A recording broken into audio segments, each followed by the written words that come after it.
ایک بندہ اگر کوئی بات دکھا دیتا ہے نا اس پہ رلائے نہ کریں, دوسرے کے پاس بھی جائیں, تیسرے کے پاس بھی, لیکن سب سے ریفرنس مانگیں.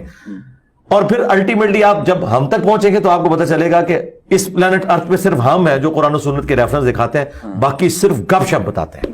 ہاں جی. مرزا نے بہت بڑا دعویٰ کیا ہے, چلیں اس کا تجربہ بھی کر لیتے ہیں. مرزا نے نوح علیہ السلام کا ایک معجزہ بیان کیا ہے. جب کشتی بننے لگی تو راتوں رات درخت بھی ہو گئے اور تختے بھی بن گئے. اس بات کے لیے ہم نے بڑی کتابیں دیکھیں لیکن یہ بات ہمیں کسی کتاب میں نہیں ملی. اب دیکھتے ہیں مرزا جس کا دعویٰ ہے کہ اس روئے ارض پہ ہم ہی ہیں جو ریفرنس دکھاتے ہیں, تو وہ اس بات کے لیے کیا ریفرنس دیتا ہے, غور سے سن لیں.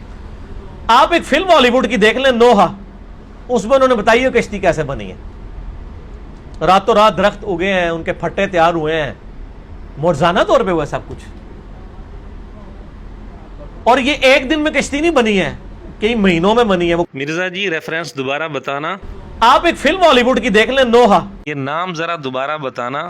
آپ ایک فلم ہالی ووڈ کی دیکھ لیں, نوحہ. کمال بھائی کمال. جہلمی فرقے کے لیے اس سے بڑھ کر مضبوط ریفرنس اور کیا ہو سکتا ہے. آپ کسی مکتب فکر کے کسی عالم کے پاس چلے جائیں, کسی مدرسے میں چلے جائیں, آپ کو یہ ریفرنس کہیں نہیں ملے گا. یہ ہے مرزا جہلمی جو اپنے آپ کو ریفرنس کا بادشاہ سمجھتا ہے. چلیں چونکہ ریفرنس کی بات چل پڑی تو ایک اور نمونہ آپ کے سامنے پیش کرتے ہیں. مرزا نے قرآن کریم کا درس دیتے ہوئے خالد بن ولید رضی اللہ تعالیٰ عنہ کا ایک واقعہ بیان کیا کہ وہ حضرت سالم رضی اللہ تعالیٰ عنہ کے پاس قرآن سیکھنے کے لیے جاتے ہیں تو ان کو کیا کہتے ہیں اور اس وقت کیا منظر ہوتا ہے. تو سیدنا سالم جو بخاری مسلم میں آتا ہے, 4 بندوں سے قرآن سیکھو.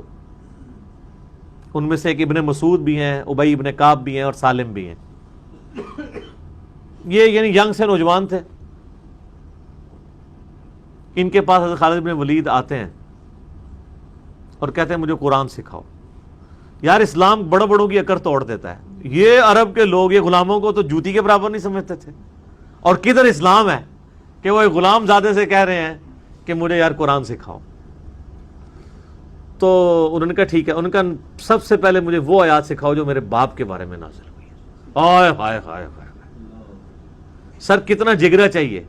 واہ بھائی واہ, مرزا نے تو بڑا زبردست واقعہ بیان کیا, لیکن اس کے بعد اس کا جو ریفرنس دیا ہے وہ آپ پوری توجہ سے سنیں کیونکہ اس طرح کے ریفرنس علماء کے پاس آپ کو نہیں ملیں گے. اور وہ انہوں نے جو سین فلمایا ہے نا, وہ بندے کے آنسو نہیں رکتے.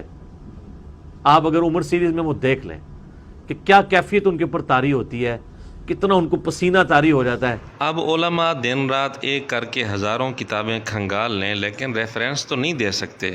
ریفرنس تو پھر مرزا نے دیا ہے نا, کمال کر دیا مرزا نے. کیونکہ علماء کا تعلق تو کتابی دنیا سے ہوتا ہے, فلمی دنیا سے علماء کا کیا تعلق. اب علماء کو کیا پتا کہ کتابی دنیا سے ہٹ کر بھی ریفرنس ہوتے ہیں. چلیں ایک اور نمونہ بھی آپ کے سامنے پیش کر دیتے ہیں.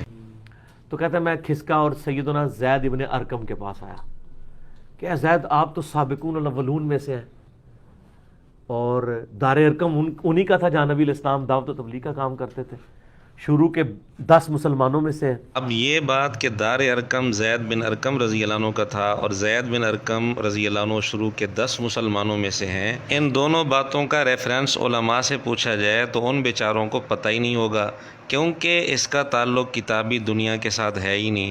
ہاں مرزا نے اس کا ریفرنس بتایا ہے, بڑا زبردست ریفرنس. سیدنا زید ابن ارقم سابقون الاولون میں سے ہیں, یہ دار ارقم ان کا تھا. وہ عمر سیریز میں بھی آپ دیکھ لیں, مکہ شریف میں گھر تھا جہاں نبی صلی اللہ علیہ وآلہ وسلم دعوت و تبلیغ کا کام کرتے تھے. حرم میں تو کافر نہیں آنے دیتے تھے. جی ناظرین, یہ ہے ریفرنس. اب علماء کتابی دنیا سے باہر نکلیں تو ان کو پتہ چلے کہ کتابی دنیا کے علاوہ بھی ریفرنس ہوتے ہیں. تو مرزا بالکل صحیح کہتا ہے, اس طرح کے ریفرنس اس روئے ارض پر صرف مرزا ہی دیتا ہے, کوئی اور نہیں دیتا. جو ہمارے ریگولر سننے والے انہیں پتہ ہے کہ ہم ہر چیز ریفرنس کے ساتھ بیان کرتے ہیں. ہمارے اس پلیٹ فارم کی برکت یہ ہے کہ اس کی اتھینٹسٹی ویریفائڈ نہیں ہے نہ صرف, بلکہ دوسرے فارغ ہو گئے ہیں. دوسرے اب کوئی بھی بات کریں لوگ کہتے ہیں جی دلیل دیں. ہمیں شک ہے کہ آپ نے پہلے بھی فراڈ بیان کیا تھا, اب بھی فراڈ ہی نہ کر رہا ہوں. جی فراڈ تو لگے گا نا. ان بیچاروں کو کیا پتا فلمی دنیا کیا ہوتی ہے, انہوں نے فلمیں دیکھی نہیں, تو ظاہر ہے آپ کو ان کی باتیں فراڈ تو لگیں گی. اور خصوصاً ہمارا پلیٹ فارم تو میں سمجھتا ہوں اس وقت یونیک ہے. اسلام کی دعوت کے حوالے سے کوئی پلیٹ فارم اس کے مقابلے کا نہیں ہے یا اس کے قریب بھی نہیں ہے جو ایک ایک بات ریفرنس کے ساتھ بیان کرتا ہو. ایٹ لیسٹ اسلام کے اندر جو چیزیں ہیں. واہ واہ واہ مرزا واہ، کمال کر دی بھی کمال. سیدنا عمار ابن یاسر بھی حبشی تھے.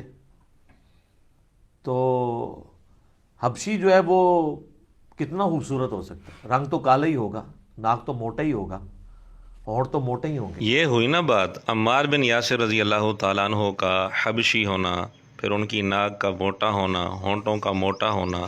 اب علماء بیچاروں کو کیا پتہ جو کتابی دنیا میں لگے رہتے ہیں، ان کو کتابی دنیا میں یہ چیز کہاں ملے گی؟ کتابی دنیا سے نکلیں تو ان کو پتہ چلے کہ کتابوں کے جہاں کے علاوہ ایک اور جہاں بھی ہے، جہاں مرزا جہلمی غوطے لگا کر اس طرح کے بڑے بڑے مضبوط ریفرنس تلاش کر کے آتے ہیں. وہ ہے فلم کا جہاں. اللہ نے عقل دی تھی، ابو جہل کو بھی دی تھی، سب سے زیادہ دی ہوئی تھی، لیکن گمراہی کا راستہ اس نے اختیار کیا. اور اسی کے غلام سیدنا یاسر اور سمیہ اور ان کا بیٹا عمار بن یاسر غلام زادے. اب جو بیچارے علماء کتابی دنیا میں مست رہتے ہیں، انہیں کیسے پتہ چلے گا کہ یاسر رضی اللہ تعالیٰ عنہ ابو جہل کے غلام تھے؟ ہاں، اس کا ریفرنس اگر آپ کو چاہیے تو آپ کو علماء کے پاس نہیں ملے گا، آپ کو پھر جہلم اکیڈمی میں جانا پڑے گا، کیونکہ وہاں ایک اور جہاں بھی ہوتا ہے جہاں سے ریفرنس دیا جاتا ہے. اس میں میں ایک بات کروں گا جو ان کے لیے بہت بڑی پھکی ہے. صحیح بخاری میں حدیث ہے، واشی نے فتح مکہ کے موقع پر اسلام قبول کر لیا. ویسے تو بھاگ کے وہ طائف چلا گیا تھا. حضرت بلال حبشی بھی چونکہ حبشی تھے، واشی بھی حبشی تھا، تو حضرت بلال حبشی جہاں باقی لوگوں نے اپنے رشتہ داروں کے لیے امان حاصل کی فتح مکہ کے موقع پہ، تو انہوں نے بھی حضور سے کہا کہ رسول اللہ میں بھی اس کو امان دینا چاہتا ہوں، میں اس کو قائل کر لوں گا کہ وہ اسلام قبول کر لے. تو واشی تیار ہو گیا، حضرت بلال نے لا کے حضور کے سامنے پروڈیوس کر دیا صلی اللہ علیہ وآلہ وسلم. حضرت بلال کا حضرت واشی کے لیے رشتہ داری کی بنیاد پر حضور علیہ السلام کے سامنے سفارش کرنا اور یہ کہنا کہ میں ان کو اسلام کے لیے قائل کروں گا، پھر حضرت واشی کے پاس جانا اور ان کو اسلام کے لیے قائل کرنا، پھر قائل کر کے حضور علیہ السلام کے سامنے حضرت بلال کا حضرت واشی کو پیش کرنا. اب یہ سارا منظر، یہ سارا نقشہ، یہ سارا سین مرزا جہلمی نے صحیح بخاری کا نام لے کر بیان کیا ہے.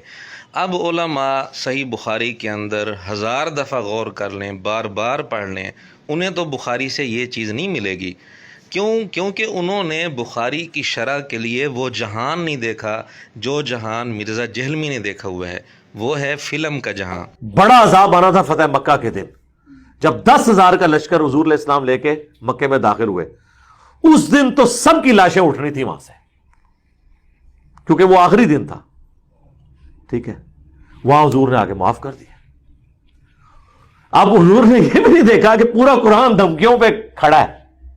ٹھیک ہے، وہاں پہ اللہ نے ایک اور آخری جسے کہتے ہیں آپشن رکھ دیا کہ 4 مہینے کا ٹائم ہے، یا تو اسلام قبول کر لو سورہ توبہ کے سٹارٹ میں، یا جزیرہ نما عرب چھوڑ کے چلے جاؤ، یا پھر تمہیں قتل کیا جائے گا عذاب استحصال. اس موقع پر پھر زیادہ تر نے اسلام قبول کر لیا. اکا دکا لوگ عرب کی سرزمین سے چلے گئے، کچھ بھاگے، ان کو بھی ان کے ساتھی پکڑ کے لے آئے. صفوان کو پتہ ہے نا آپ کو، اس دن تو پھر نبی علیہ السلام نے وہی آیت تلاوت کی سورہ یوسف کی، لا تثریب علیکم اليوم، آج تم پہ کوئی گرفت نہیں ہے. یہ آپشن ہے، قبول کر لو. اب بھی اگر کلمہ پڑھنا ہے تو پڑھ لو، یا تلوار سے بچنا چاہتے ہو تو ہم سے جنگ نہ کرو، عرب کی سرزمین چھوڑ کے چلے جاؤ. اگر یہاں پر رہو گے تو پھر قتل کیے جاؤ گے، عذاب استحصال تمہارے اوپر آ جائے گا. ابو سفیان نے بھی کلمہ پڑھ لیا، حضرت معاویہ نے بھی کلمہ پڑھ لیا، باقی لوگوں نے بھی کلمہ پڑھ لیا. کتابی دنیا میں یہ بات تو ملتی ہے کہ آپ علیہ الصلوۃ والسلام نے یہ اعلان فرمایا تھا کہ جو ابو سفیان کے گھر میں داخل ہو جائے اس کو بھی امن، جو اپنے گھر کا دروازہ بند کر لے اس کو بھی امن، جو لڑنے کے لیے سامنے نہ آئے اس کو بھی امن دے دیا گیا. اور اسی طرح عمومی طور پر معافی کا اعلان ہوا.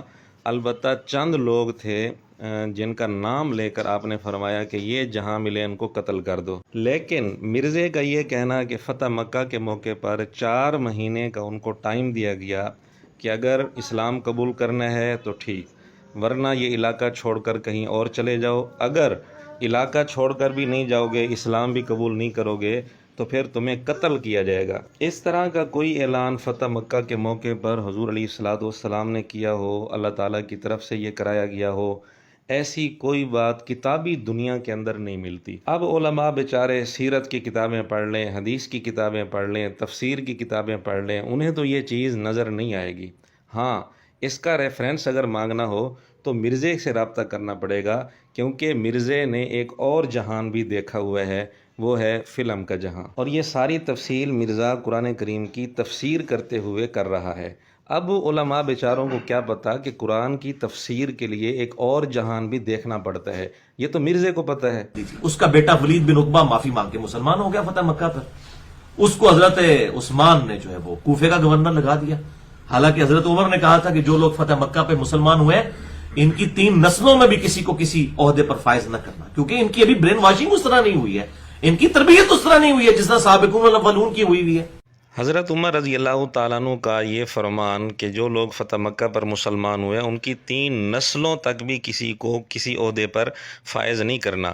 علماء بیچارے جتنی مرضی کتابیں کھنگال لیں، حدیث کی، سیرت کی، تاریخ کی، علماء کو اس کا ریفرنس نہیں ملے گا۔ اس کا ریفرنس ملے گا مرزا جہلمی کے پاس، کیونکہ اس نے ایک اور جہان بھی دیکھا ہوا ہے۔ ورنہ کتابی دنیا تو یہ بتاتی ہے کہ آقا علیہ الصلوۃ والسلام نے مکے کا پہلا گورنر اس شخص کو بنایا جو فتح مکہ پر مسلمان ہوا تھا، اور وہ تھا بھی بنو امیہ کا ایک فرد، اور اس کا نام تھا عتاب بن اسید رضی اللہ تعالیٰ عنہ۔ اگر اس موقع پر مرزا جہلمی موجود ہوتا تو مرزا جہلمی فوراً اعتراض کرتا کہ یا رسول اللہ، ابھی تو یہ مسلمان ہوئے ہیں، ان کی ابھی تربیت نہیں ہوئی، آپ ان کو اتنے بڑے مرکزی شہر کا گورنر بنا رہے ہیں، اور پھر ہے بھی یہ بنو امیہ میں سے۔ تو مرزا جہلمی نے اس موقع پر بھی اپنی بدبودار لاجک یہی پیش کرنی تھی۔ ناظرین، چونکہ کلپ کا دورانیہ زیادہ ہو رہا ہے، اس لیے ہم اپنی بات یہیں پر ختم کرتے ہیں اور اجازت چاہتے ہیں، انشاءاللہ پھر ملیں گے۔